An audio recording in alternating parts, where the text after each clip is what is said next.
Alrighty.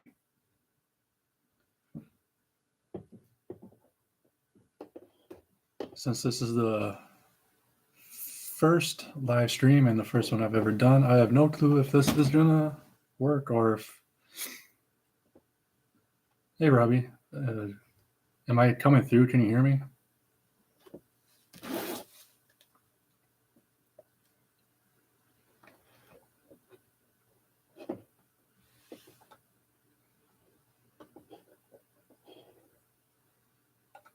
Awesome.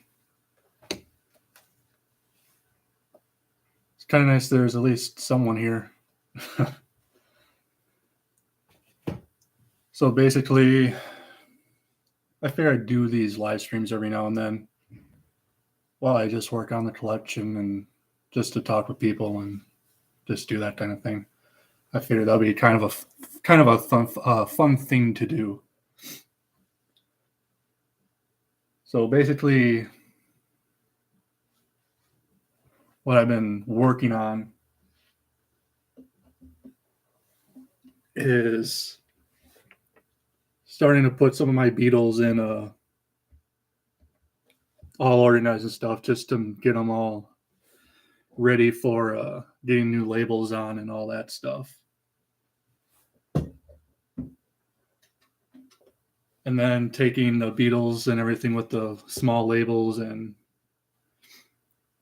put them in drawers. So these are all beetles with their new labels on, and they're just right now in a beetle drawer.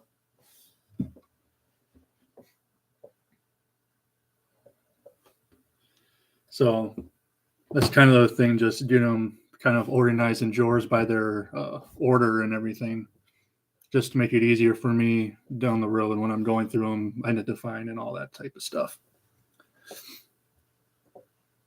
So that's kind of main things I've been doing. So I'll just be working on the labels, getting them, and just showing you some of those specimens I'm going over. And most of the stuff in this video is going to be the beetles, because I have tons and tons of unit trays and beetles that need to be organized, sorted, new labels made. And at the same time, I also have a bunch of unit trays with beetles that already have their new labels on, so I need to put those into the already sorted drawers.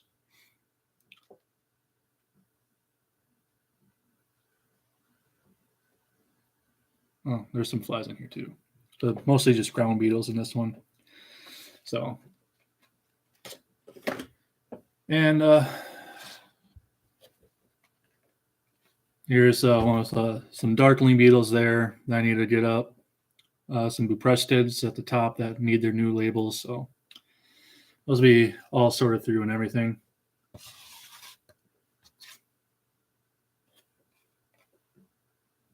Beetles and a little conglomeration of other small insects there. So needless to say, I have a lot of work to do. Might even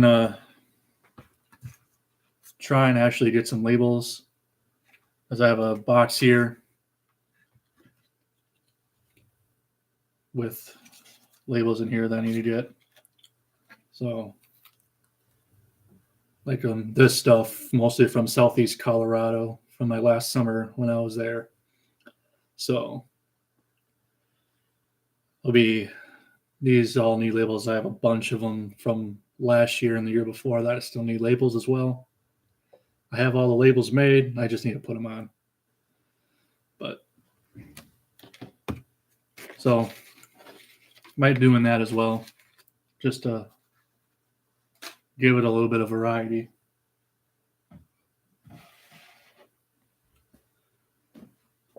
To buy the nicer drawers or the trays, because like the have so much stuff. Because like the white trays and stuff, or the white drawer, the white boxes I use, the field boxes, I use all those for mostly for my temporary stuff. So I have a bunch of like the small boxes like that I use. Just hold the stuff there that I collect throughout the season that don't have labels. It gives them a kind of just gives me more room. And then for the Cornell drawers, those just offer the best protection from pests and all that stuff. For a collection, like getting up to my collection, my size and even bigger, I think drawers are kind of essential with the unit trays just to organize and keep track of all your species and everything. And it's also relatively it's aesthetically pleasing. So that's why I like the drawer. The Cornell drawers, they just look nice. They just make everything so much simpler in terms of organization. But the small boxes and field boxes and stuff, I use those all the time for as well. So,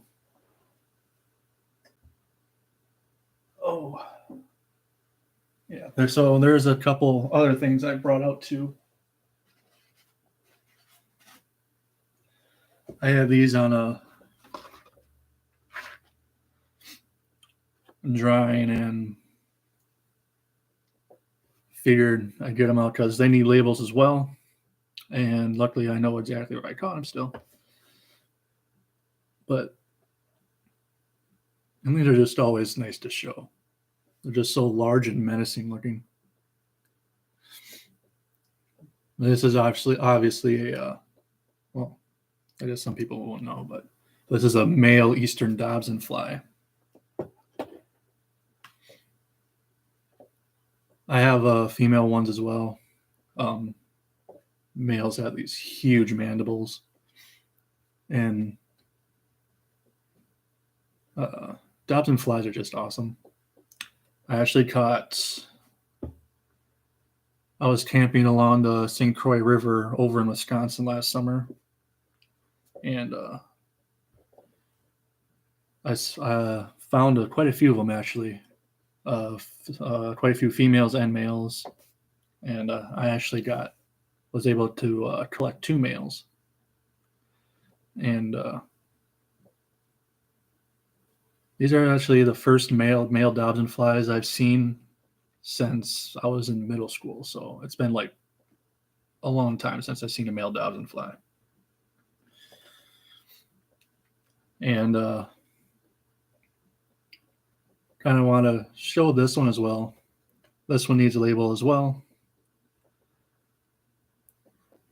But this, and I do believe it's a Northeastern pine Sawyer. Pretty large, really nice looking specimen. And this is actually the second time I've ever seen this species in person. I saw one once. It must have been when I was back in 15, probably at least 15, 16 years ago was the first time I ever saw this species. And we were camping out at Copper Falls State Park in Northeast Wisconsin. And that was the first time and last time I ever saw this species until last summer when my grandma found this in her kitchen. So they always kind of, insects will show up in a place you never really expect. So she kept this for me. I was actually up when she found it, so I came inside and she showed me she caught this Sawyer crawling around the kitchen. So I got a species that I haven't seen for a very long time in the most random of place.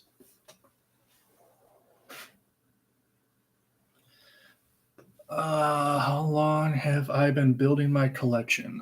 So, like any young kid, I did like a small collection and stuff when I was probably 10 or 11.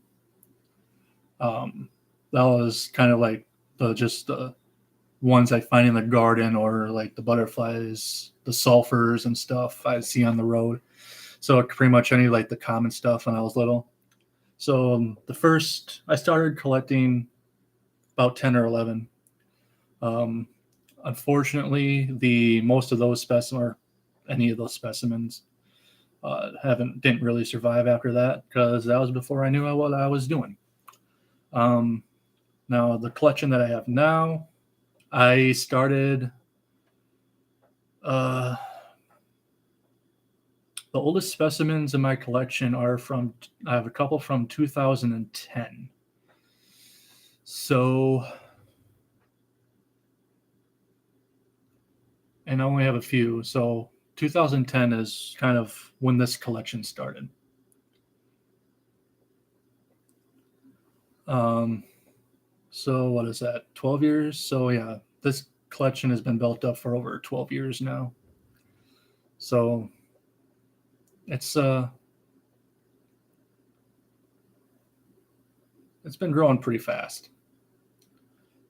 And I was obviously it was kind of small. I didn't start off collecting a lot of stuff in the beginning. So I have from 2010, 2011, 2012.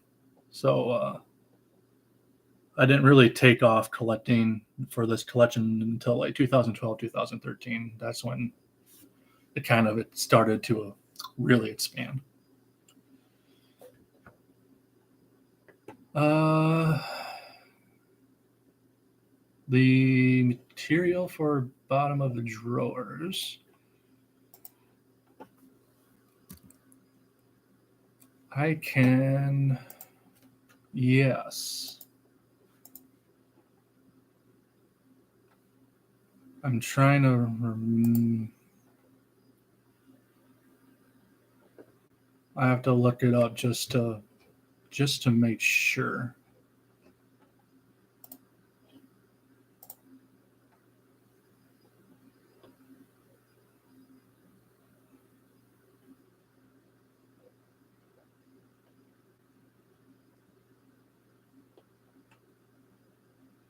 Okay, so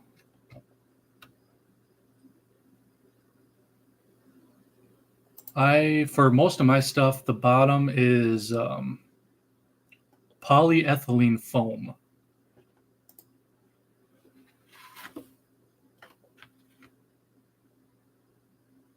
I'm not sure if this is polyethylene foam exactly, but it's the same general thing. Um,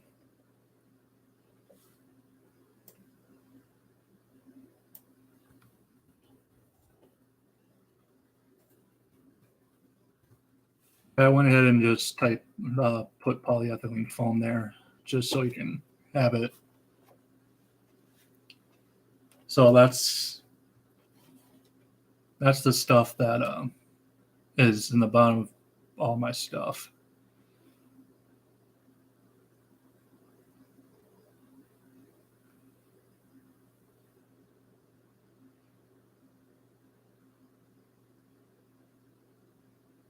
Oh yeah, I didn't think of like the pin clearance.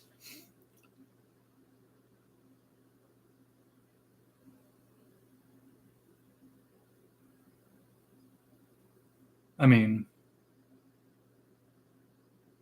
some I do have a couple boxes that I actually, for more temporary storage, that I actually just put like styrofoam in the bottom that I got in like packages that I received and stuff. And I mean, obviously, I don't keep stuff in the house more like really quick. turn around getting them at that, because that's just very temporary storage.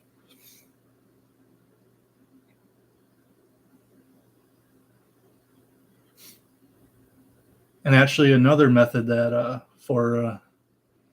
because I sometimes collect a bunch of insects all at once, I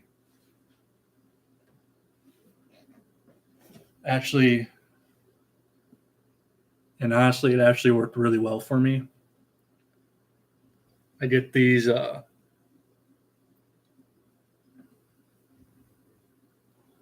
28 quart Sterilite containers from Walmart.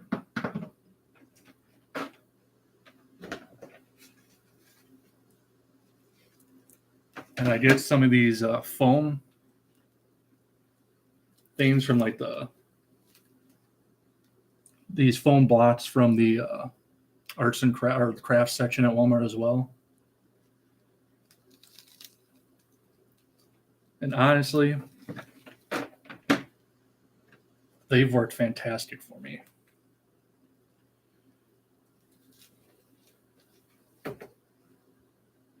But again, I don't keep stuff in. I only use those for temporary storage as well when I'm going through processing them for labels and all that stuff. So where there's a will, there's a way when it comes to keeping insects somewhere. Permanent storage, the white boxes, Cornell drawers, or like repurpose things like you're doing, Seth. As long as they work for you, go for it.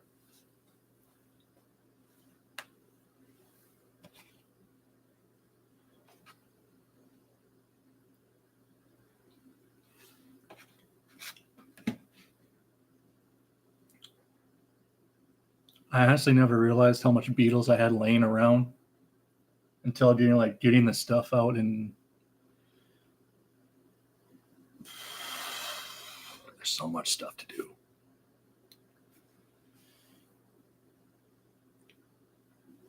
Just mostly just trying to take it one step at a time.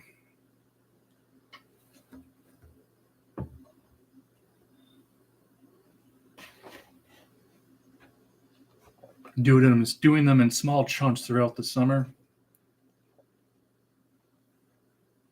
because that'll help me. Hopefully it'll help me.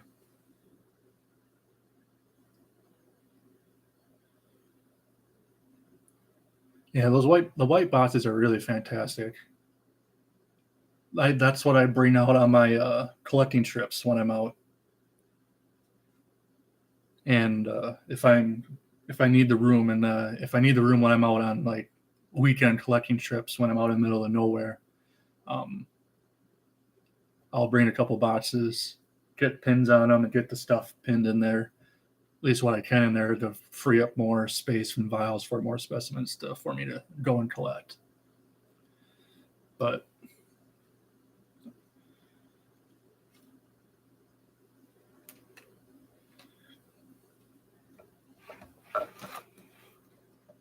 now I haven't checked the and speaking of BioQuip, I kind of a post on one of the insect groups I'm in. I don't know if it was my group on Facebook or not. But someone did end up buying BioQuip, but unfortunately, it's only the BioQuip bugs portion of the company that's staying. So the equipment part and all that stuff is still going to be closed down for good, and only the BioQuip bugs portion is sticking around, from what I understood from the post and everything. So the way they worded the post was made us believe that BioQuip was coming back, but No, it's just a bioequipped bards once they kind of rephrased it. So, I mean, the fact that it's still around in any capacity, maybe it gives up hope in the future. They'll it's be able to expand again. I don't know. One could only hope. But the video I did the other day with the showing other websites for collecting the or buying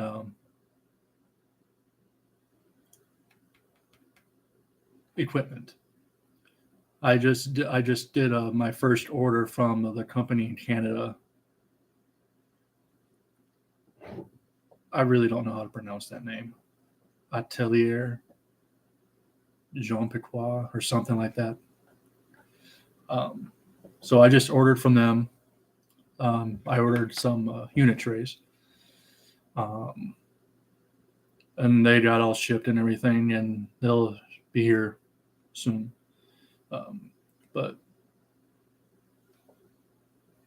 I had no problem with them. It took them a few days to process the order and everything. But I'm assuming the trays and everything will arrive just fine. So I'll definitely be ordering from them again. Next time I'll be trying a Cornell drawer or two, because I wanted to do something small before I order like a big order from them, just to make sure, because you never know.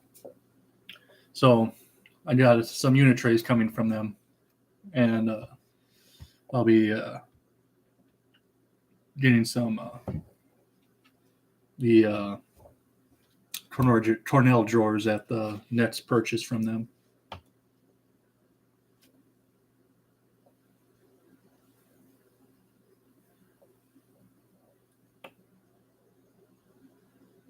Yeah, it's just that it's just the one dude. So just handling the specimen, the bioequipped barge portion of the company.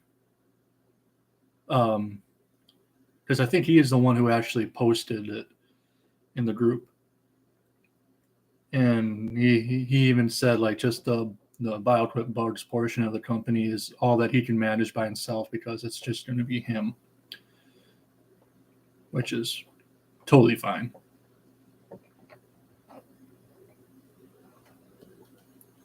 I think I ordered specimens from bioequipped barge once before, like a long time ago, but I don't have them anymore.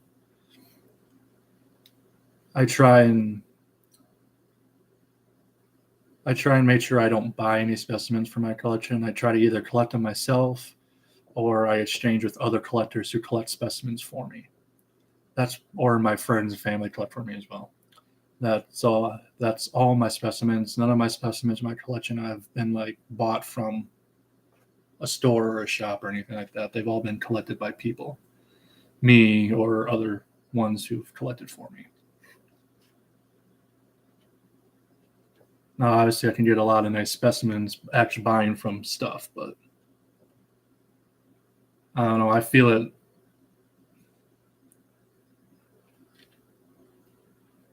I feel like a sense of personal pride that all my collections have been caught. I don't know. Maybe that's just kind of a stupid thing to feel some pride over, but I do.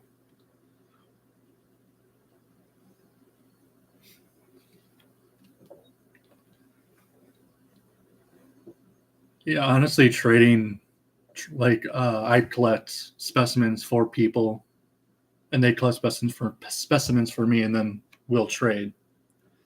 So I've been actually able to. I've traded with multiple people from Europe, a couple from Italy, for example. So I've been actually able to start acquiring European specimens for my collection. So I have a couple boxes with a number of European specimens that I haven't gone through yet. So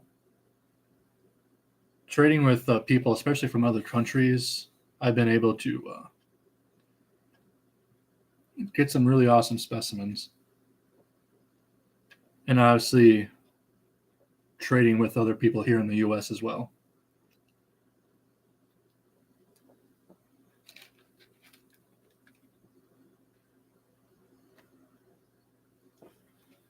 It's kind of nice now, though, that I narrowed down my groups that I collect. So kind of makes it easier for others to collect specimens for me.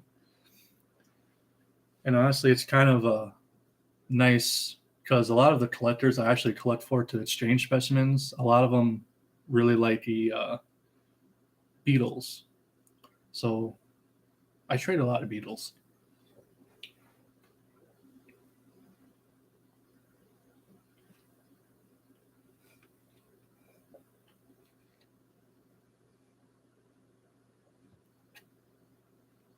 West Coast.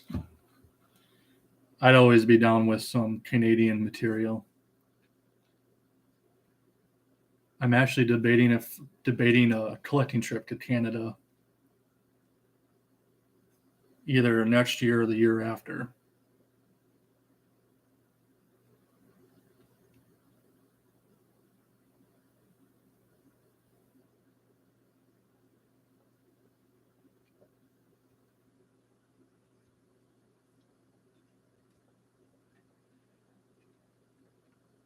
Well, you know, you don't have to tell me twice if you want to get me ants. Totally go for it. You've wanted Robbie, you've wanted tiger beetles, right? I think that's because when we talked on Instagram, I think you mentioned you wanted tiger beetles.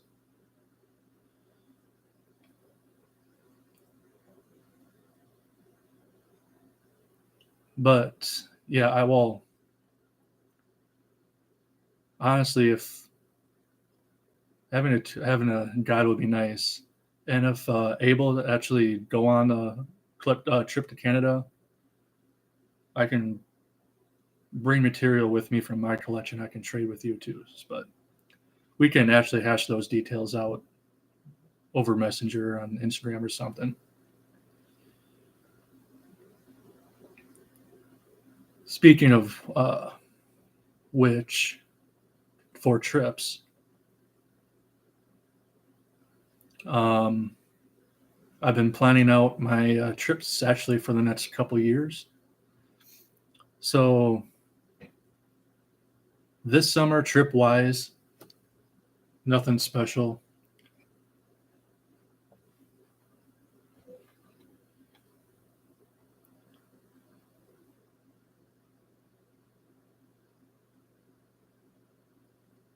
It is a lot more fun catching them by yourself. It just, to me personally, for the insects in my collection, to me, it just adds so much more personal value to me as the collector, because I can look at so many of these specimens, and first off, I have a terrible memory, like it's atrocious. But I can look at a lot of these specimens and tell you exactly when and where, and like how I caught them. It's just something about collecting your own specimens and all that stuff just adds so much value to them from a personal standpoint. And like it just means much more to you. So yeah, catching them by yourself is so much fun. Although exotic species, I totally get it. Yeah.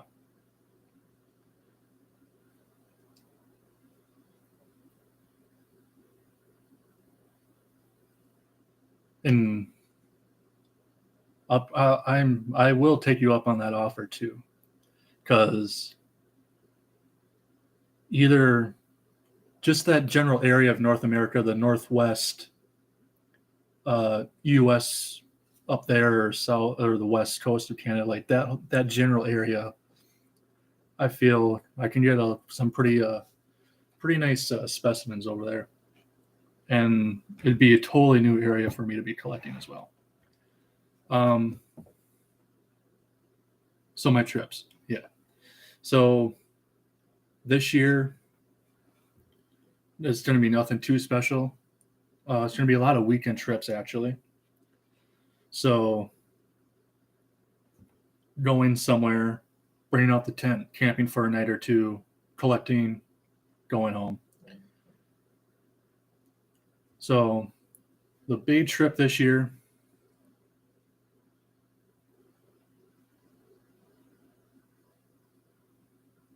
Southern California has been on my bucket list for many, many, many years. I've never been to California, but I look up insect species of California all the time, and just just look at the pictures and just ogle them the whole time. Like, oh, I wish I was there. But yes, Southern California and kind of California in general. That's been one of my bucket list places, at least for the U.S., to go collect. The Sonoran blue.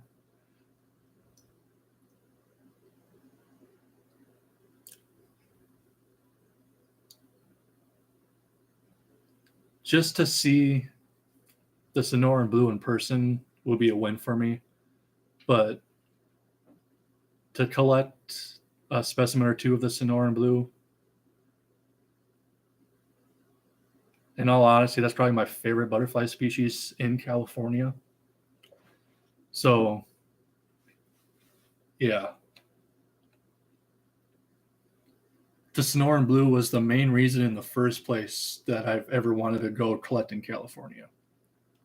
Just for the Sonoran blue. But now, obviously, there's some other. Yeah. But the big trip this year is going to be Southwest Wisconsin for 3 days. Because, well, I'm using up all my vacation time for a birding tour trip to Costa Rica in December. So that's going to be a blast. My first time in a different country. So I'm really excited for Costa Rica in December. Unfortunately, they're kind of stingy on the insect collecting. So I'll be in Costa Rica. I'll be taking photos. I'll probably bring the camera, do some videos of the insects there, but no collecting, which is totally fine. I was going to Costa Rica for birding in the first place, so. But I think those will be some fun insects and videos to film. So all my trips this year are going to be in Minnesota and Wisconsin. The big one, Southwest Wisconsin. Also going to be doing a weekend up in Ashland, Duluth, and Superior, doing some collecting up there. Doing a lot of collecting in the driftless area, which here in Wisconsin and part of Minnesota and actually part of Iowa, there's an area, a pretty large swath of area called the driftless area, where I don't know if it's any glaciers or just glaciers from the last period did not touch. So it's really tons of bluffs, hills, totally different from the rest of the state of Wisconsin. Streams, water, and all that stuff. So I'm really looking forward to that. The driftless area is a huge part of a place I want to collect in the area. So a lot of driftless area stuff. Be collecting also around Eau Claire, Menominee, Wisconsin, a lot of mostly western Wisconsin. So I think that's going to be fun. So nothing terribly huge for trips this summer. Next summer in 2023, I'll have all my vacation days again. So The one trip I am going to do. Hi, Abigail. Morning cloak. I do have a morning cloak.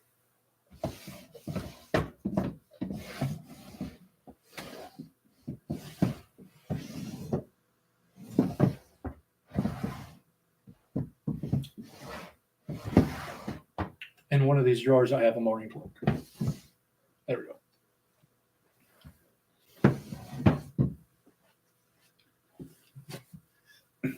One of my valid drawers.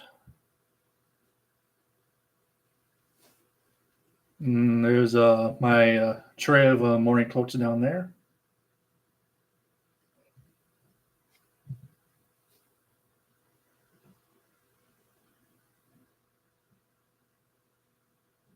And these morning cloaks are cloaks. I have specimens from Wisconsin, Arkansas, and Colorado. So we got 3 states represented in that little unit tray right there.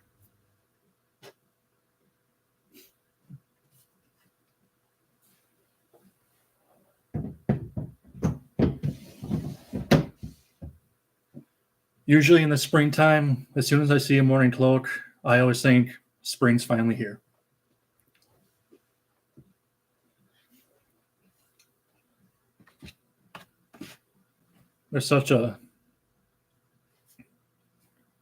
They are really beautiful, aren't they? They really are. Like at first glance, you're like, oh, they're just like brown with some white on the fringe. But once you actually like look at them up close, you can tell just how intricate and really beautiful they are. It's always nice when they come out of hibernation and start flying, because here they're one of the morning cloaks are one of the first butterflies I see in the spring. Now, it's almost May. I haven't seen a single butterfly yet. But this whole month of April, it's been cold. It's been about 20 degrees below average every single day. And rain and snow almost every day. So it's been wet and it's been cold. And until last week, there's still a lot of lakes that are covered in ice. And opener is next weekend, or this upcoming weekend, for fishing. So, because normally I haven't even been out collecting yet. And normally by now I've gone out once or twice just to look. So it's been a very late start. It's been very cold and dreary. But because averages around this time of year, I think, are like around 50-ish. And almost every day it's been low 30s, like around freezing every single day all month. We've had 2 days that's been above like 60. But it's been a long spring. I'm just ready for the weather to finally get warm and the insects to come out.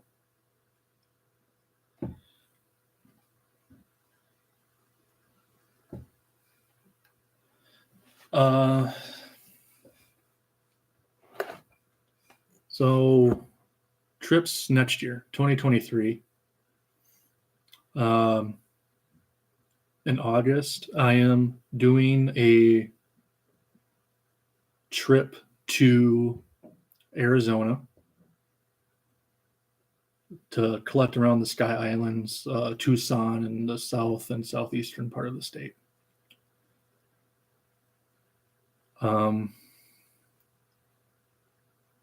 So yeah, next year, Arizona is the trip. Now, I fear I have 2 options next year, because I'll have all my vacation days, which I'll have like 11 or 12, I think. So I can either do like 2 weeks down in Arizona, or I can do 2 different trips. Do a week or just over a week in Arizona, which is still plenty of time in Arizona, and do another week or just under a week in a different location. So I've been kind of going back and forth whether I want to just do a long time in Arizona or do 2 separate trips to a different state or to Canada, because Canada's right there next year. And even a week in Canada, I can still get some fantastic specimens. So I've been kind of going back and forth on what I want to do.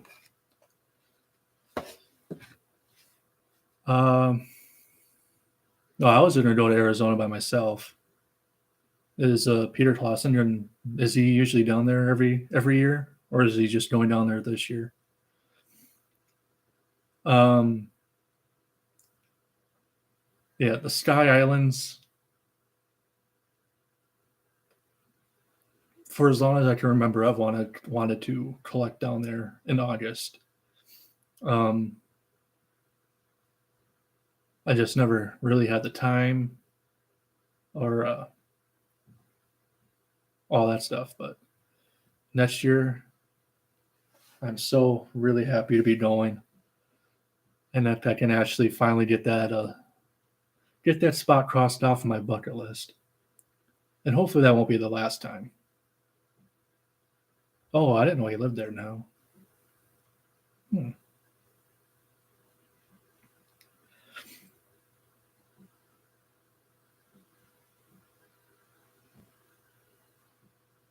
Oh, he does. That's nice. I'll have to kind of look into that.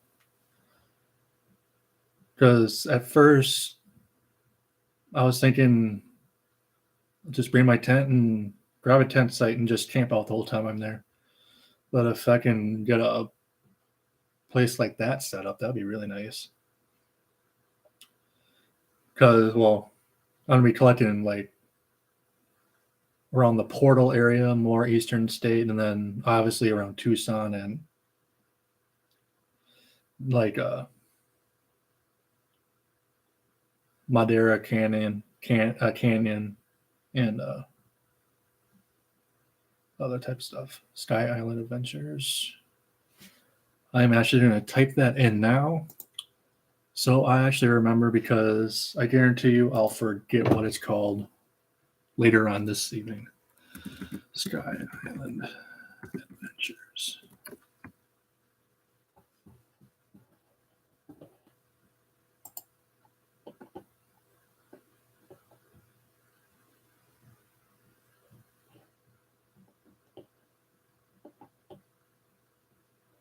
Oh, okay, sweet.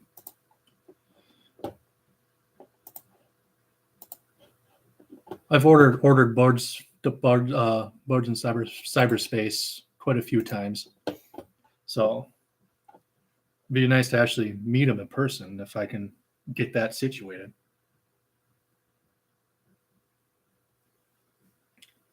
Grasshopper wing.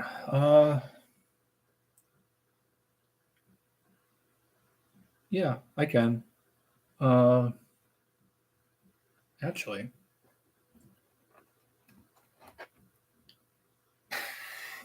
I have so much stuff here and no room to put it.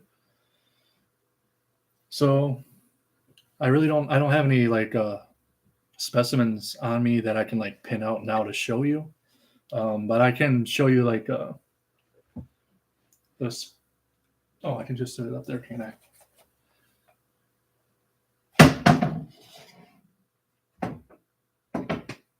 It did not break.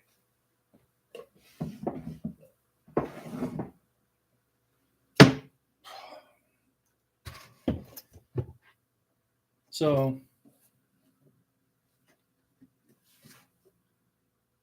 here's one of drawers of grasshoppers here. And so spreading their wings is actually pretty simple.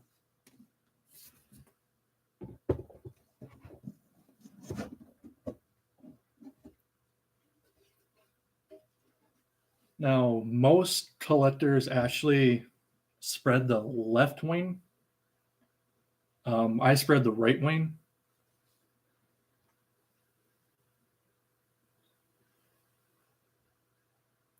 So Yeah, I spread the right wing. Well, most collectors actually spread the left wing. I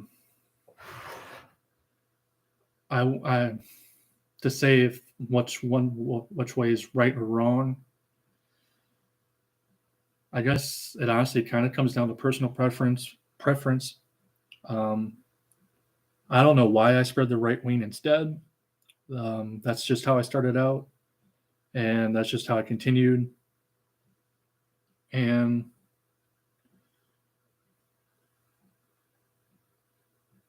I just never felt the need to change it back. So I have no problem spreading the right wing. So you kind of get your specimen in your hand, and I kind of made a makeshift spreading board just for grasshoppers, but I don't have it here. It's at my mom's place in the garage, and I still need to get it out. But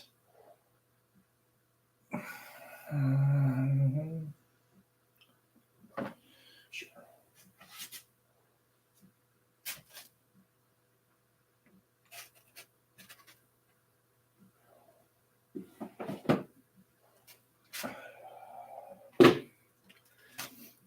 So kind of what I do. Yeah, I'm right. That's what I kind of feared. I just without even thinking about it, I just grab the right wing with my right hand because I am right-handed and just do it like that. So this is my other drawing board that I use, and I kind of like mate shifted it specifically so I can spread grasshopper wings. So I kind of have like the base right here, and I kind of just put another piece of styrofoam on top, and you can see like the ledge right here. So I'm just going to take this as an example. So I get the grasshoppers kind of even with that. You see like that. And then I'm able to just grab the wing, bring the wing out, and secure it up there. And I just keep them in place, kind of the same method I use with butterflies.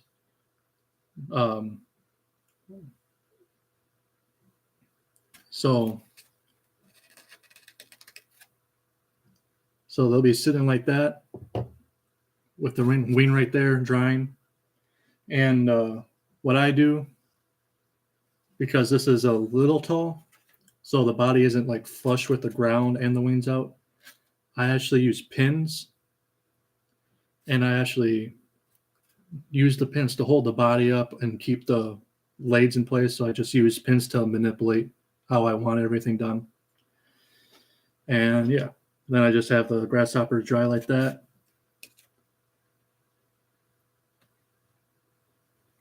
So I hope that makes sense for spreading the grasshopper wings. That's how I do it.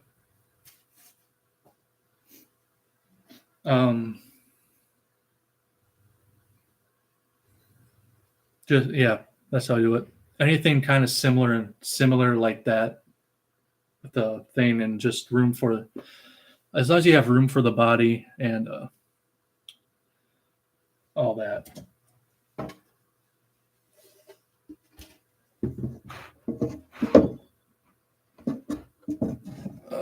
Put this back. Do I have any cicadas? I do. Which drawer they're in, I do not know. I'll find them though. Hopefully.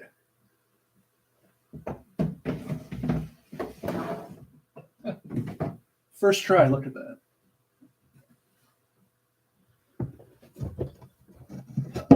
So the drawer I just pulled out is all hemipteran. So these are the drawer of all true bugs. None of these have the new labels yet. So, and They need new labels, and they're just itching for me to actually go through them and get them sorted and identified. But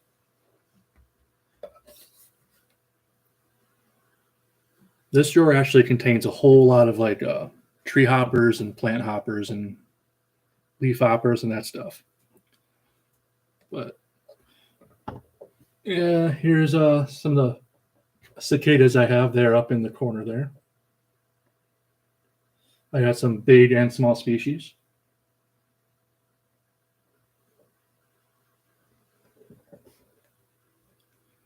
Got some nice giant water bugs down there in the bottom as well.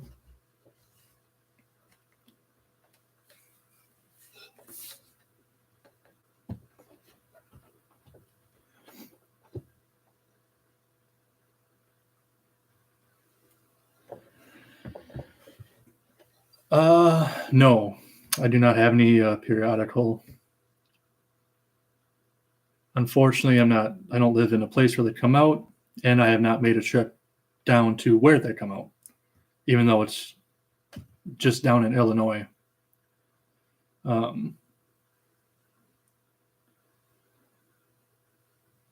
Strangely enough, I think Illinois actually has some of the best periodical cicada things you can get. It's kind of crazy though, because right now in the collection, like my largest cicada species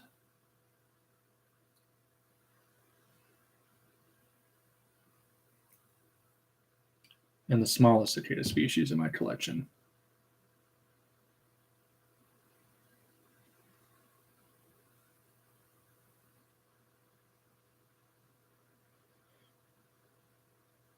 The Western conifer seed bug. I actually have a lot of them. They're everywhere around here. I just don't have any in this particular drawer, but I do have them. They're actually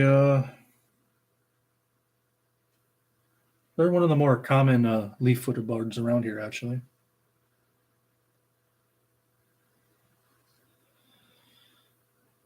Now, the only specimen I've ever seen and the only specimen I have of the amazing wheel bug, this giant assassin bug, is really amazing.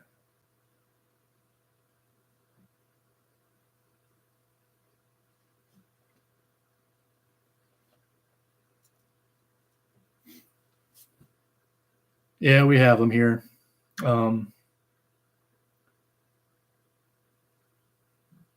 There's actually one crawling on the blinds on my window last week, and it's dead on the floor right now. I can see it from here. I just haven't picked it up. So the Western conifer seed bugs actually get into the houses around here. And a lot of people around here kind of think of them as indoor pests because they're just inside. Polistes fiscatus. I have too many Polistes fiscatus. That is that's the most common Polistes species here. They're everywhere. I've collected a lot of them. I see a lot of them. I've been stung by none of them. But yes, we definitely have those around here as well.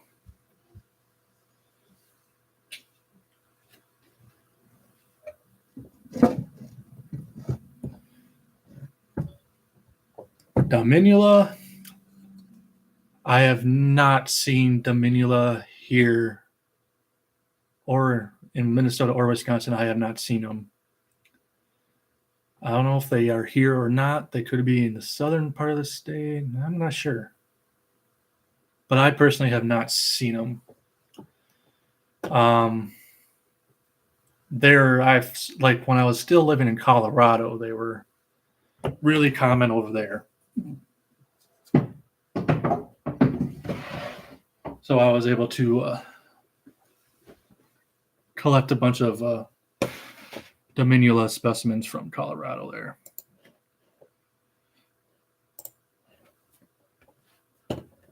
Let's see.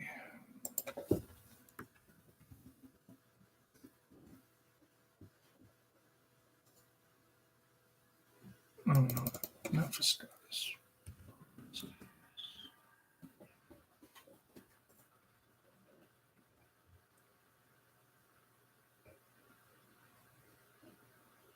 Okay, so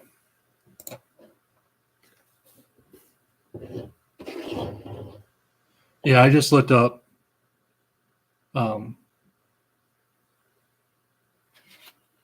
Dominula has been reported in both Minnesota and Wisconsin. I just haven't seen them yet personally. But yeah, Dominula is here. So I do have that in my collection.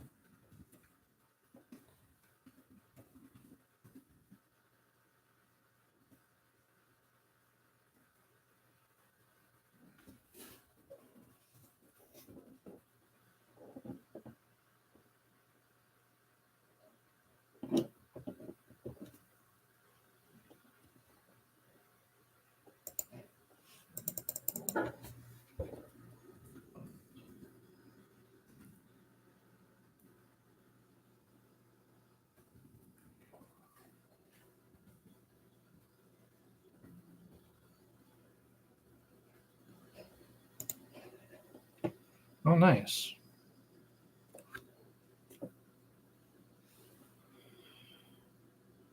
Yeah, I'm from Northwest Wisconsin, kind of between Eau Claire and Ashland and Superior, so in the middle of nowhere.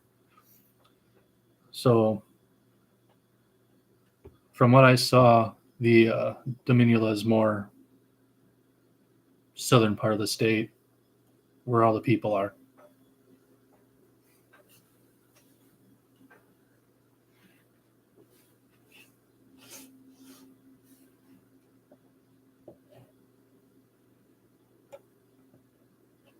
Maculata.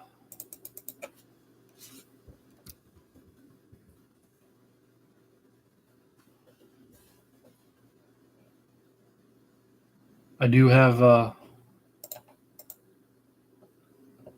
yeah, I see Maculata quite a bit. There's actually nests at work that I see.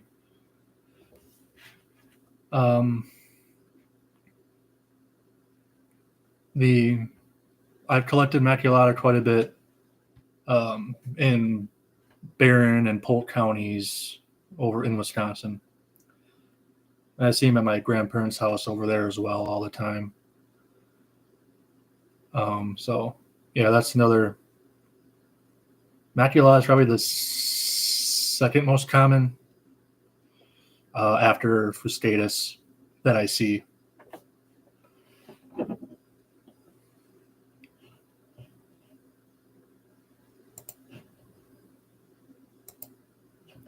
One of the things I really enjoyed from out west was the Polistes and other wasp species that isn't Polistes fuscatus. So going out west was really nice. I could collect and actually see other species in that.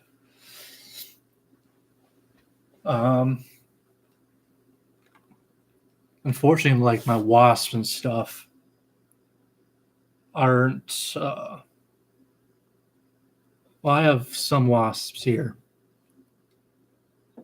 but they haven't. I haven't really gone through any of my wasps yet, and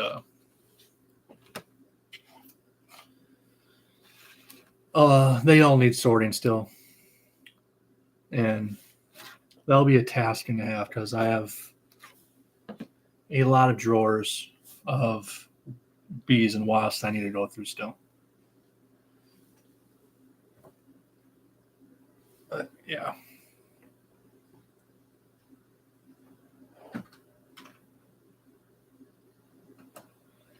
This is a lot of stuff there. think one of the things I'm hoping for the Arizona trip next year is everything. But to get some more Western Polistes species and stuff. Aside from my orthopterans and ants and that stuff. I'm going to be doing those.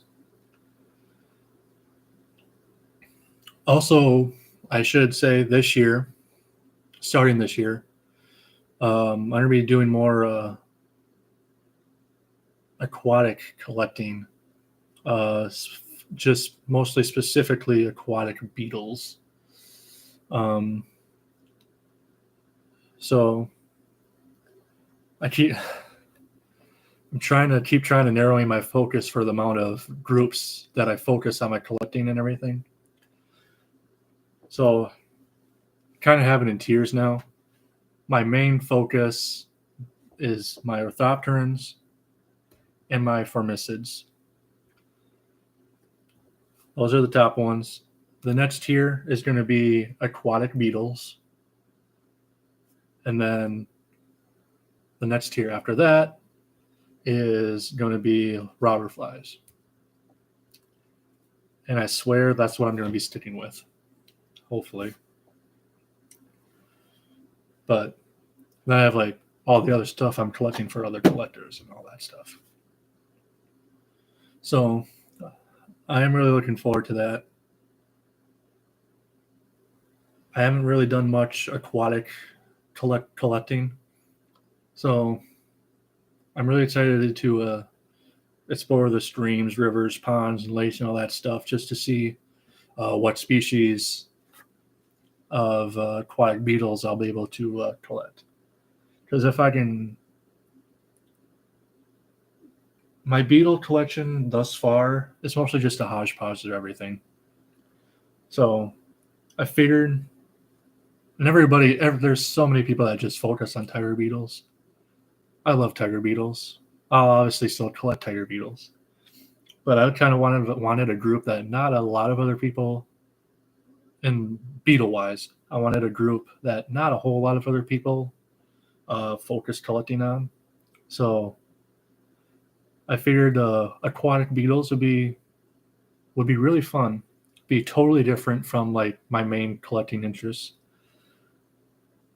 There's not many like really showy species, obviously, like tiger beetles. But there's multiple different families of aquatic beetles. There's so many species. And I think it'd just be fun just exploring that new environment and collecting insects that I've in a habitat that I haven't really done before. So I think adding aquatic beetles to my collecting focus groups is going to be a fun. I love robber flies too. Robber flies are amazing. I'll always love robber flies. I'll always collect robber flies. I just wish I was good at identifying robber flies. But I'm really looking forward to because I have like kind of robber flies and a little bit of everywhere right now because I have a lot of them that I need to get labels on. So as soon as I get like the labels on the robber flies and them all together, I think I might just do a video just going through those because you can never go wrong with robber flies. They're so amazing. Sunburst diving beetles, they are showy. I stand corrected. I've never seen one before. And so sunburst diving beetles are one of the ones I am really looking forward to hopefully finding. But yeah, sunbursts, they look amazing. I really hope they're... I haven't really seen any dried specimens of them, so I don't know if their colors actually stay after they're pinned and dried. I hope so. I mean, like there's some beetles that you'll pin and their colors will just go away, like the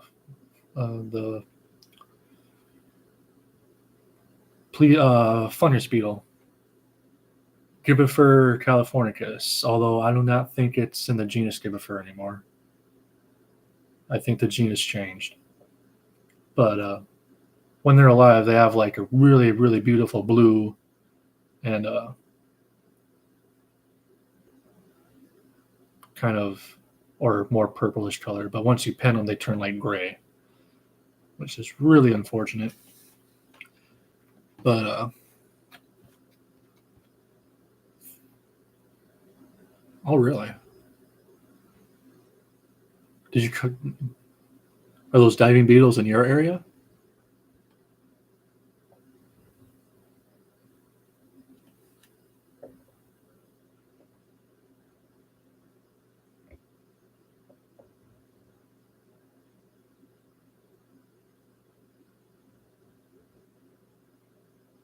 Hello, NC Dodro. How's it going?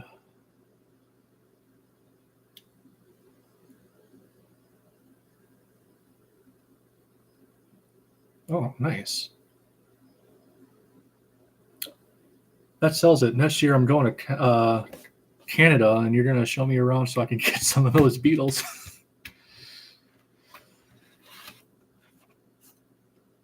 See, next year, besides Arizona, I was thinking maybe Alaska for some aquatic beetle collecting and like some of the more tundra Arctic species of grasshoppers and ants. But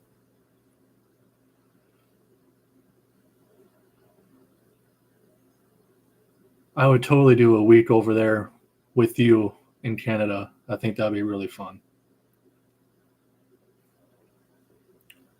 Can I do a full insect collection tour? Yeah, I guess I can. I don't know. I think I've only done one. I don't remember. Have I only done one full collection tour before? I think that was like my very first videos that I put out on the channel was my full collection tour. I think that might have been the only one I did.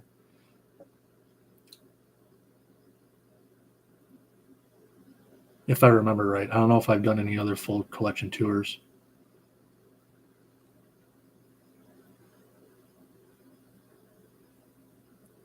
Did I do one a year ago? Then yeah, I guess I can do. I can do like a. I guess a yearly collection tour video would probably be a good idea. Now to do it this spring, or the summer, or in the fall or something, after I get some work done.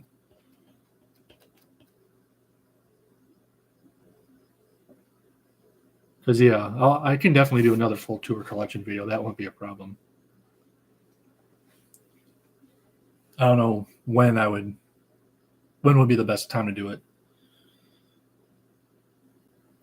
I mean, I guess I can do it in the next couple of weeks before the season really kicks off, because yeah, then I'll do another video next year that will include everything I caught from this year. So yeah, I can do another collection video.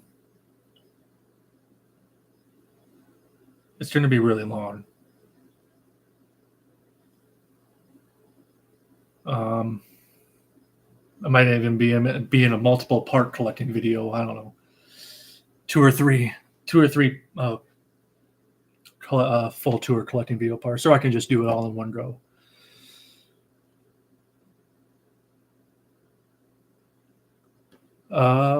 Is my collection a personal one?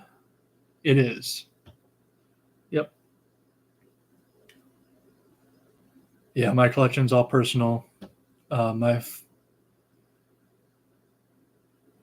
I kind of discussed it earlier with some others, but everything in my collection I've either collected myself or others have collected for me, and I've traded specimens with them. So,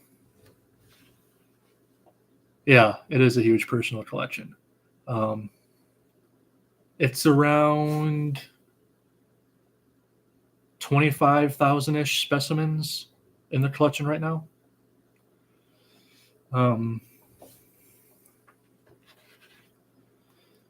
So I think it's sizable for a personal collection. By the end of the season, though, it's probably gonna be way more because I have plans. I'll probably be collecting a lot of specimens this year. Hi Melvin, how's it going? Is the weather better over here?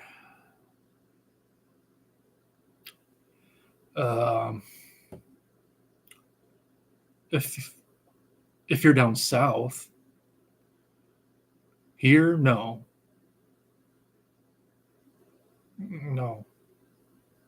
I haven't been able to go out collecting yet at all. So depending on the part of America you go, you're all set. Here in Minnesota, Wisconsin, where I am, it's been cold, it's been rainy, it's been snowy, and I ain't seen crap for insects. Unfortunately. But yeah, around here, temperature-wise, it's been 15, 20 degrees below normal all spring. So it's been cold. Luckily now, I think it's going to start warming up now for the next and get back to more normal. So I expect by the end of the week into next week, insects will be able to start coming out now. And I'll be able to actually get out and start collecting. My Netherlands, I swear, everywhere except here is great collecting weather right now. You have no clue how jealous I am that people are out collecting. So I moved back here from Colorado. And the past few weeks, I've been seeing nothing but pictures from my friends from Colorado out collecting tiger beetles and taking pictures of the insects and all that type of stuff. Like, sometimes my favorite insect.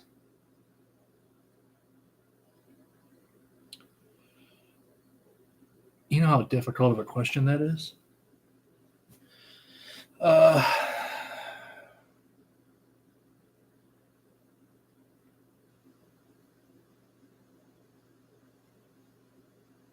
Probably my favorite insect is probably the peacock katydid. I think that's the one I landed on. It's just so cool looking. And I really want to go see one in person. Yeah, I've always kind of collecting in Southern California always starts because February in them is that kind of when like the spring butterflies start coming out, like the orange tips and all that type of stuff, isn't it? I was always jealous of that.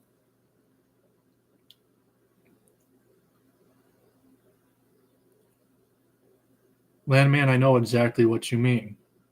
Because here in Minneapolis, it was 72 on like last Tuesday. And on Thursday, it was 30. So we kind of had the exact same thing happen over here.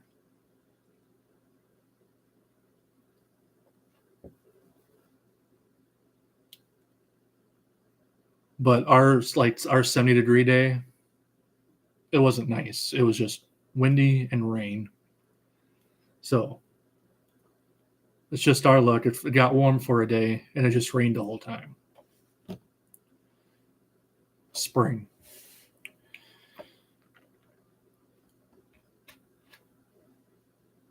Oh, I love Calliferous species.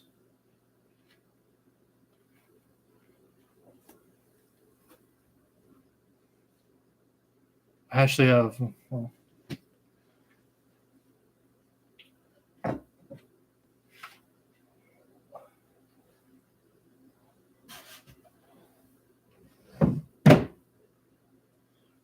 these are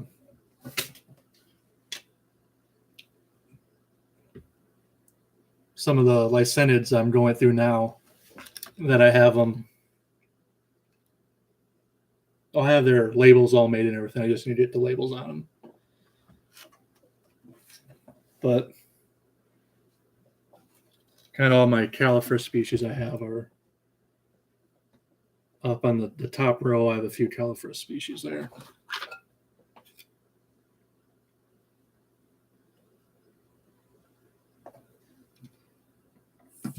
It's always fun coming across those species. I think my favorite one I have is Calliferous affinis.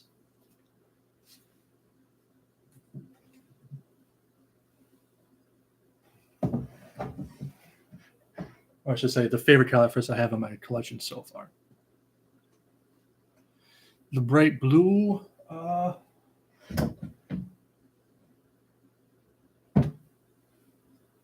this one right here, that is a blue copper. Got that one in northern Colorado. The males of that species are blue like that. The females look more like regular dull copper color. I think I have a female in there somewhere as well.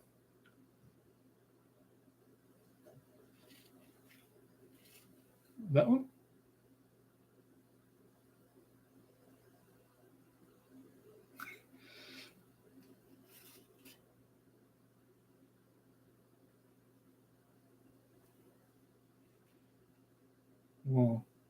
Well, that blue one is a blue copper, and that one is a great purple hair streak, the other kind of blue one right there.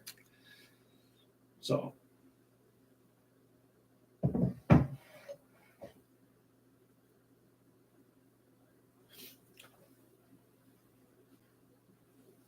the two blue ones are the blue copper and a great purple hair streak.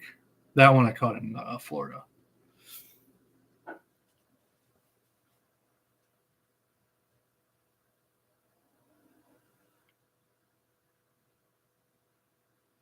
Yeah, I'm really excited to get the Lycenids all finished. I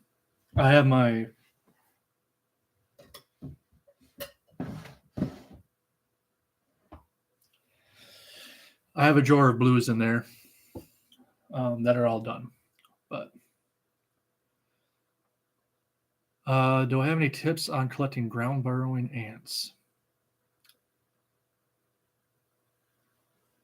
Well, actually, since ants is one of my focus groups that I focus on collecting, this year a main project of mine is trying to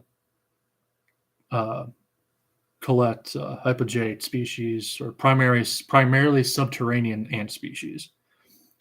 So I've been kind of have a trying to make some homemade pitfall traps that I can put underground and bury in the ground and put bait in the trap and hopefully collect the subterranean species. I have no clue if they're going to work. My first time ever trying them. I have no clue what the subterranean ant fauna is like in temperate North America.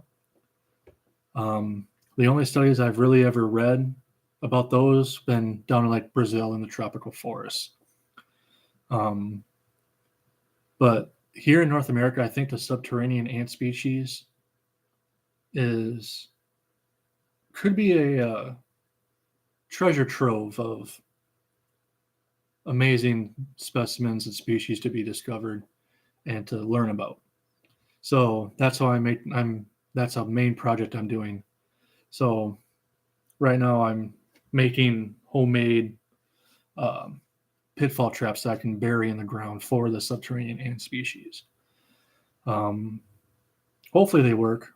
I'm obviously going to be doing beetles on them, or I'm going to be doing videos on them. But I really hope I can get those to work because they're a really awesome group. I don't know if I hope yeah. Most expensive insects. I have no clue. None of my specimens I've ever bought are in my collection. I've never priced out a specimen in my collection. I don't know how much any of my specimens are worth. So I'm not quite sure on what my most expensive insect is. I'm sure I have a couple that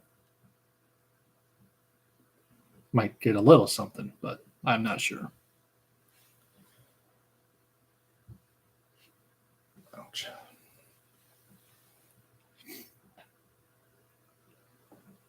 Oh, so not next year, but the year after, in 2024.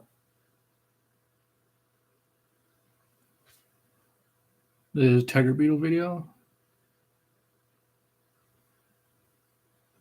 Oh, were those tiger beetles worth a lot? I have no clue. If they are, that's cool. I mean, I do have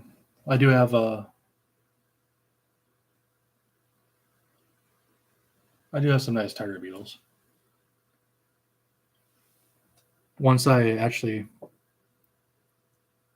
I'll probably do another tiger beetle video once I get them fully curated and all that type of stuff.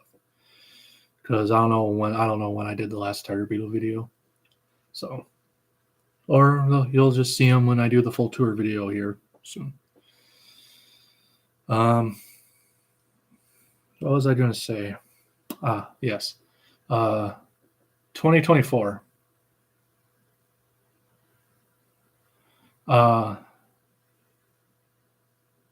In insects in Europe. Of course there are. Yeah. I actually want to. Oh, before I get to that, 2024, I am planning on doing my first overseas collecting trip. Next year, I think I might be I might actually do a trip to Canada next year, but that's right next to me, so that's not overseas. But 2024, I am planning on doing an overseas collecting trip. What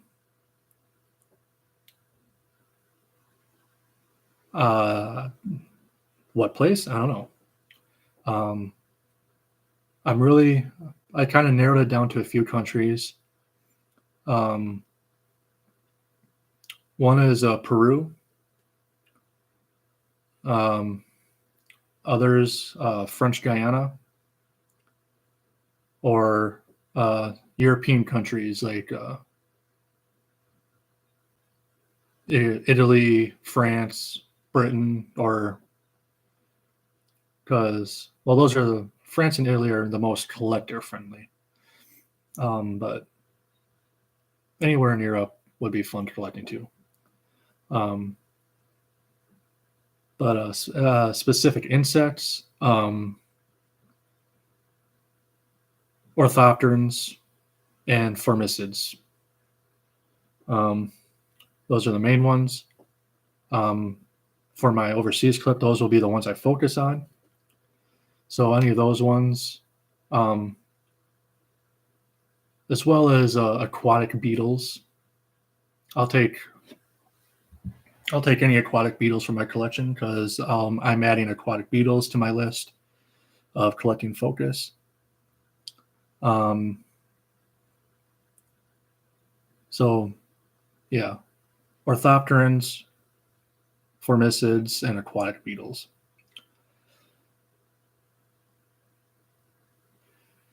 Yeah,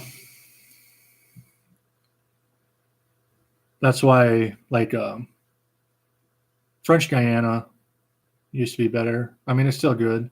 There's more restrictions you need to export now and all that stuff. If I do Peru, I'll be going through like Amazon. I think it's Amazon Insects, and they do all the paperwork and the permits and everything for that. Italy and France are still good. They're like really collector friendly, so I wouldn't really have to worry about permits or that stuff in those areas. And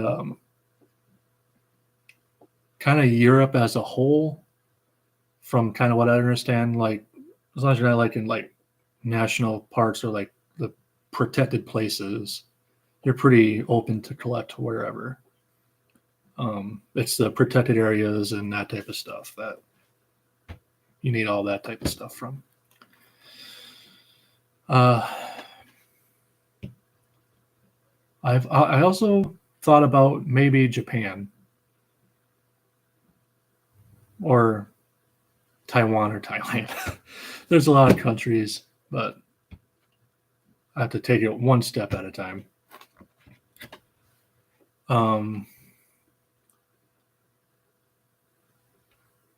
Do I have any water insects? I do. Not a whole lot. I kind of showed this drawer earlier. Here's a couple examples down here in the corner, some giant water bugs and water scorpions and water striders and that stuff. So a couple in there.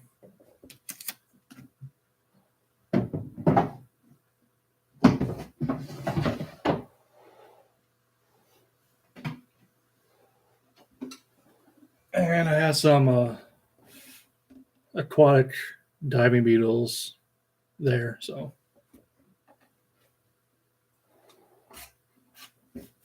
yeah, I have some aquatic insects. There's not very many.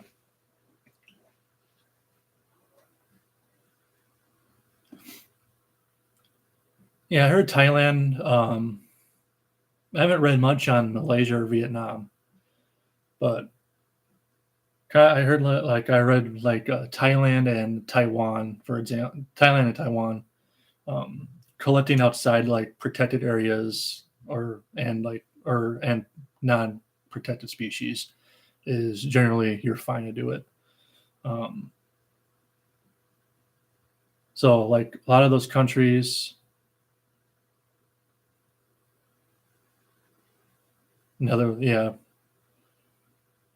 Netherlands is like that too. Okay.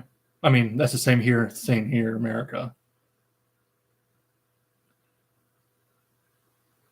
I want to collect in Japan so bad.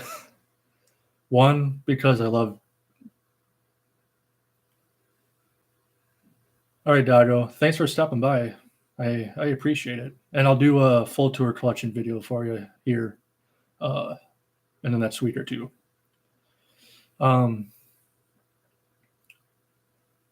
Yeah, I want to do Japan.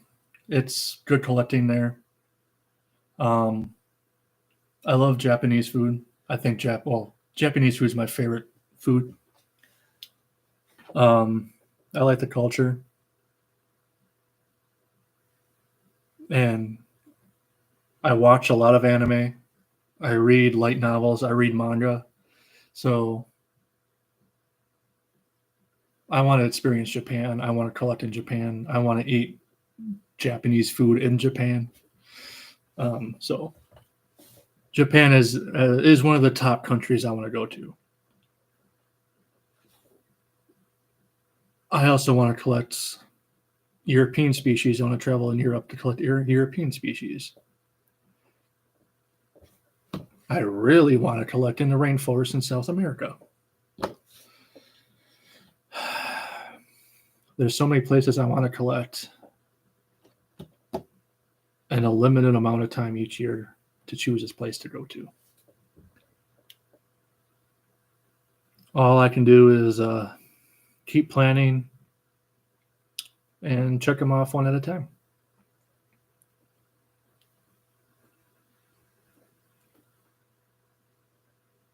So I'm assuming Netherlands more or less has kind of the same insect diversity as like general Europe, I'm assuming. Because from kind of like looking around, like a lot of the species that I looked, you can find pretty much throughout most of Europe. But there's some that's more limited in range.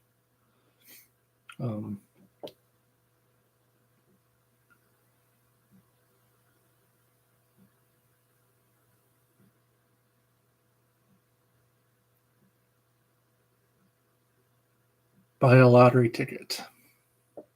That's a good idea, actually. I've never bought a lottery ticket before. So maybe the one I do buy will be the one. Yeah, I kind of figured Western Europe's kind of mostly the same.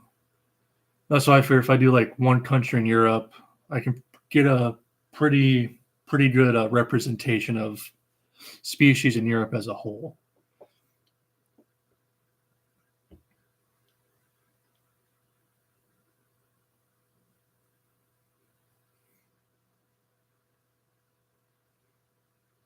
Yeah. I imagine like the Norse countries up there also have more species there that find more south into Europe as well. So, because that's the thing, like if I do a trip to Alaska, there's a couple species, or there's a few species there that I'll collect there that I can get down here. But they have a lot of species up there that are like only found in the tundra boreal habitats up there, like in Alaska and Canada and stuff.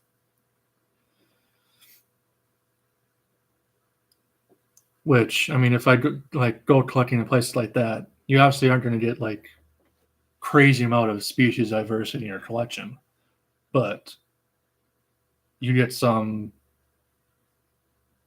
relatively more rare species that a lot of other collectors and many collections won't have because they're in a place where not a lot of collectors go. So, and to get those species in your collection would be amazing.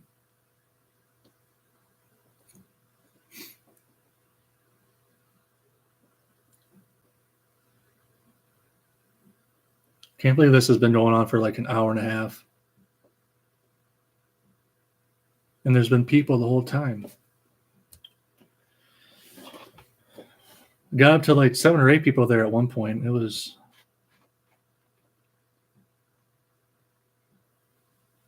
I'm kind of glad this live stream worked out.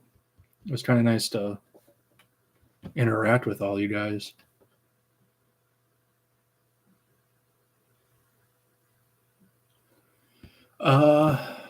My collection, I have right around approximately pretty close to 25,000 in my collection. And I kind of have a little bit of everything because for a long time I kind of collected everything. But now I've narrowed it down to like the groups that I've mentioned. So, plus I'll be collecting just for my collection there. I'll be collecting a lot of insects in general, but most of the other insects I'll be collecting are for other collectors. So I'll be trading a bunch of those for specimens from other locations and countries and all that stuff. So it's going to be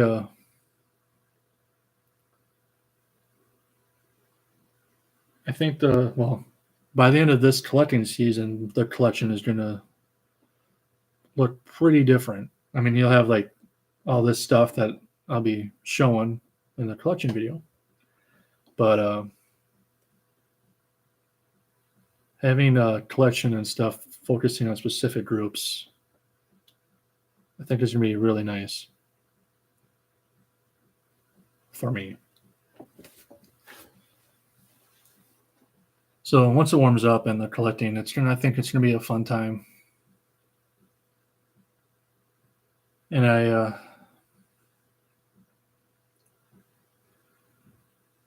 really think it's going to be a good year. And I hope to continue exchanging specimens with others as well, and getting to know people from different countries. So if and when I head to that country to collect, I'll have someone to collect with, and they can show me around.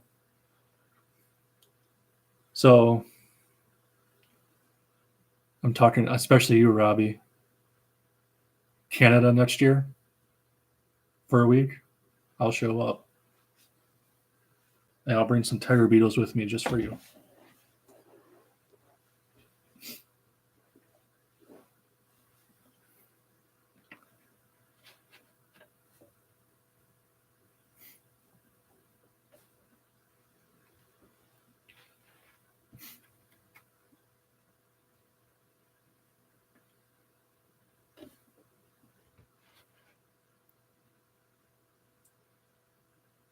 Yeah, we can I can message you on Instagram and that stuff as well. We can get the details out, because I can do that. Next year, do a week in Arizona and a week over in Western Canada, West Coast over there. I think that'll be fantastic. And I'll start doing my plans around that kind of thing, but we can figure out the details and all that stuff. And so we know what to do. So I think that'll be a really fun time.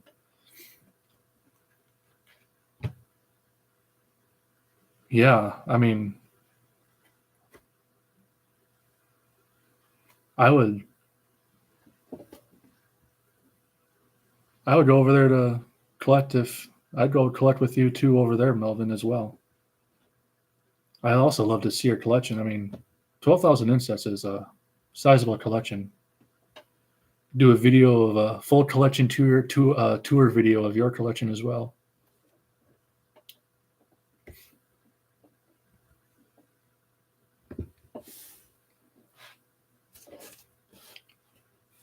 I think one of the things I think live stream would kind of help with is like actually interacting with you all, and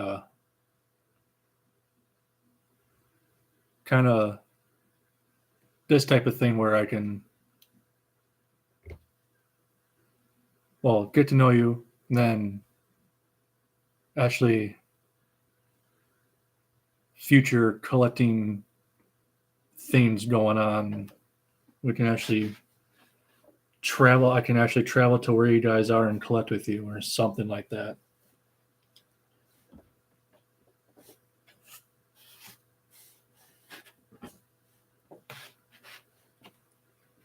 Because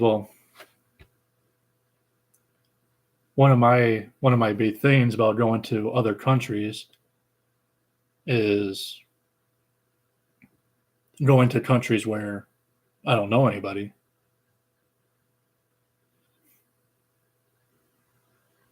I'm a shy person. I'm totally out of my element.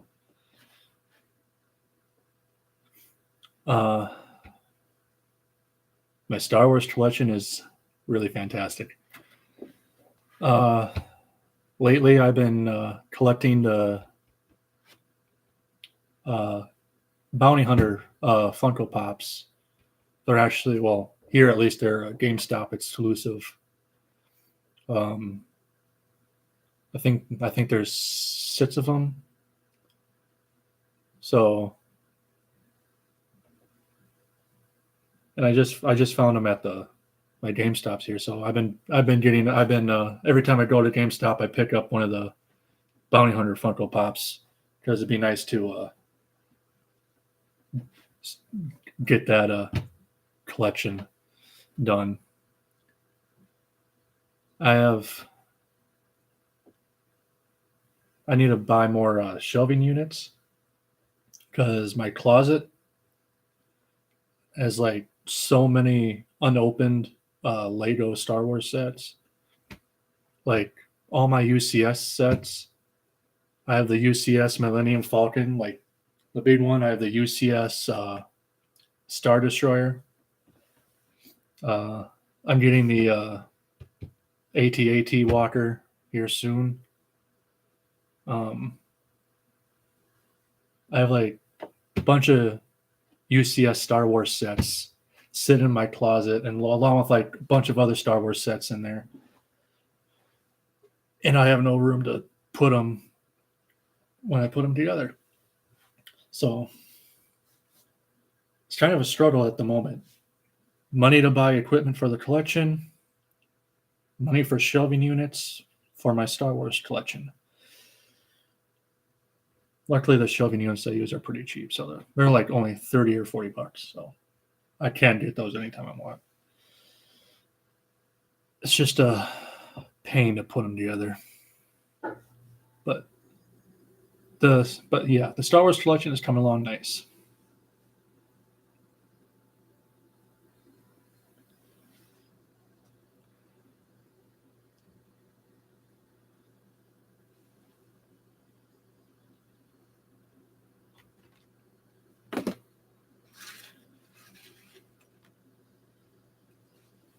Strange enough, I can't believe I've been talking this whole time.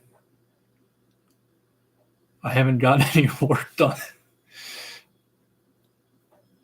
Because I put this on so I can just chat with you guys while I work on the collection. But all I've been doing have been chatting. I've barely worked on the collection at all. So I've literally got nothing done. When the sole purpose of this live stream was to get some stuff done while I'm talking to you guys.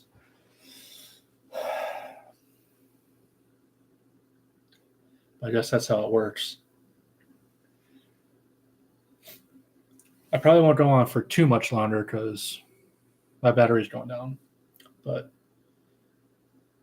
I don't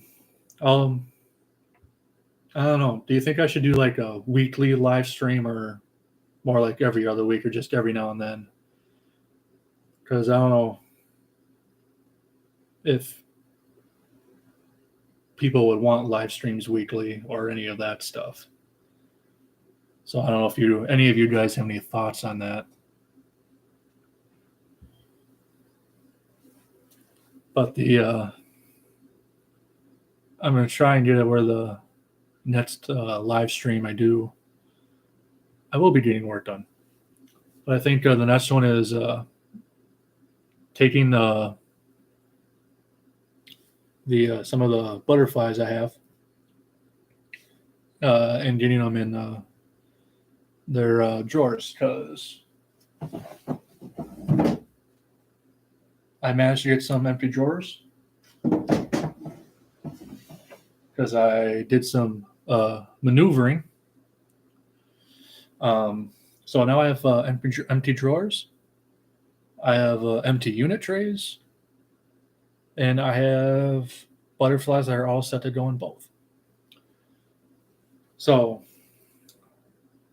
all that needs to be done is actually getting them in their trays and in the drawers. So I think that could be a fun thing to do for the next live stream. I'll be able to just show you guys some of the specimens and kind of like the before, during, after, all that jazz. Live stream any day.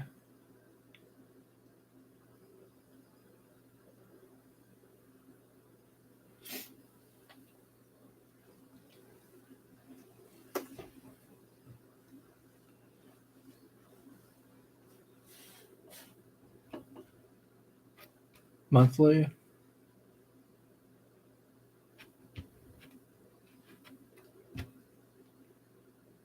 Maybe I could just do them random.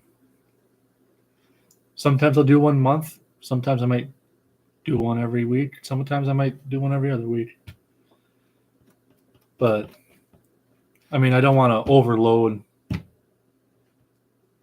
on. I don't want to overload you guys on live streams all the time. Because obviously, if I do live streams, I won't get anything done. If today is any indication.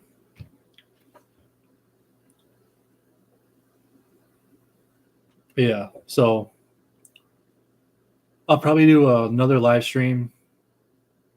I'll do another live stream relatively soon just for the butterflies. And then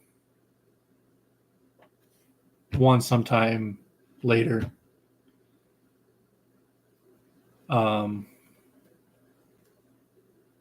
Just as you said, Seth, just to like update one as well.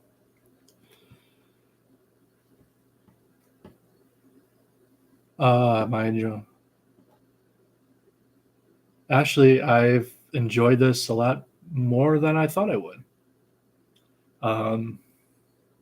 Obviously, it helped having people here the whole time to be able to conversation with and answer questions and all that stuff. So I didn't get much work done, but I still really enjoyed it.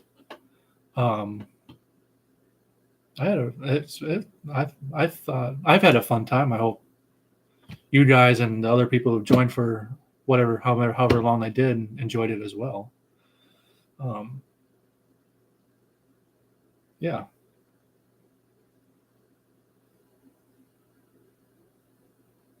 I feel like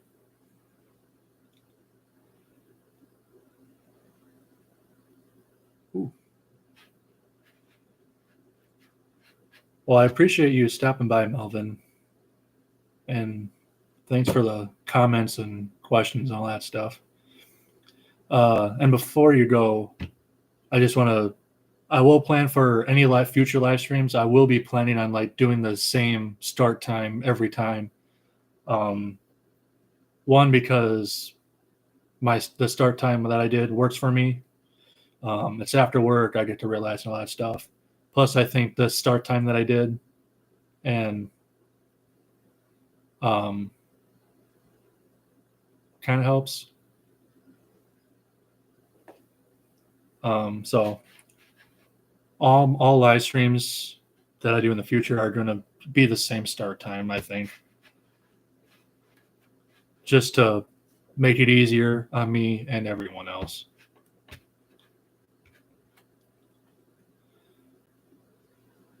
Use these as a social hangout. Yeah, totally.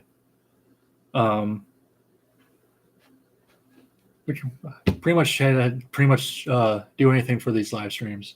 Do collection work days like the butterflies for. Thanks, Melvin. Have a good one. Like the butterfly one, we'll do a collection, show you, talk about specimens and stuff, because I think that'll be really good interaction to be actually talk to people with the specimens and everything. But yeah, this one kind of turned into more social hangout and just showing random stuff, which turned out to be really fun, I think. So who knows what a live stream will bring. But yeah, I'm totally down for just ones like this one as well. And Robbie, I think you said like way at the beginning that you liked my shirt. I kind of like forgot to answer that comment, but thank you. I got it for Christmas.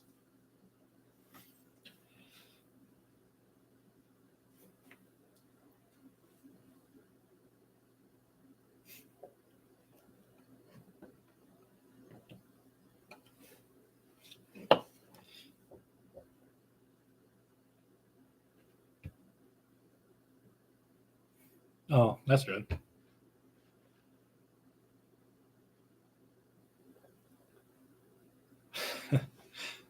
It is a cool shirt. Almost all my other inset shirts are a tad bit small. Like they fit, but they're like tight. So yeah.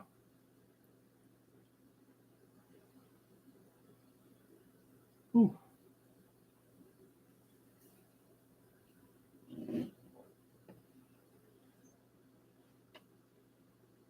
Well, my computer's about to die, and it looks like you're the only one left. This went on for almost 2 hours. That was fun. Glad I did it. I think this is going to actually be the end of this live stream. Almost 9 o'clock here. We're going to relax, turn on some anime, and chill out.